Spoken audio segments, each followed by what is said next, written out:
पीली पुदीना बाबा पीली पुदीना दुआरे बाबा राउर पावन के जरिया पीली पुदीना बाबा पीली पुदीना आई दुआरे बाबा पावन के जरिया।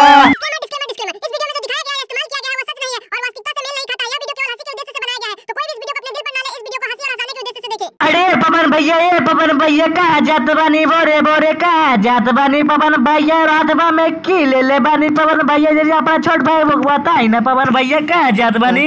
अरे बबुआ खसाड़ी अरे बबुआ खसाड़ी बोरे बोरे देवघर जात बानी रे बबुआ खसाड़ी देवघर जात बानी पूजा करे खातिर देवघर से जाता बानी बाबू खसाड़ी जाता नहीं देवघर हो। अरे पवन भैया बोरे बोरे देवघर जात बानी पूजा करे खातिर हाथवा में पुदीना का लेके जात बानी भैया हाथवा में पुदीना बा पुदीना का करब भैया देवघर ले जाके बोले बाबा तर का करबे पवन भैया। अरे बबुआ खेसारी रे बबुआ खेसारी पुदीना इसलिए जात बानी ना बोले बाबा के हम पुदीना पिलाए समझ ले रे बाबू खेसारी बोले बाबा के पुदीना पसंद बा तो पुदीना पिला बतानी पुदीना पिलाए बोले बाबा के हम। पवन भैया बोले बाबा के पुदीना कैसे पिलाए पवन भैया कैसे पिलाएबा पवन भैया पुदीना तो बताबा ना कैसे पिलाएबा बोले बाबा के पुदीना। अरे बबुआ खेसारी पुदीना पिलाए बोले बाबा के गाना गा के पिलाए बाबू गाना गा अगलो सब गाना गा के पिलाए नहीं तो बोले बाबा पी ले लग पुदीना। अरे पवन भैया बोले बाबा के कौन सा गाना सुना के पुदीना पिलाए भैया जरी बताए ना गलमा सुनाए ना कौन सा गाना गा के गाय पिलाए पुदीना बताए ना भैया। अरे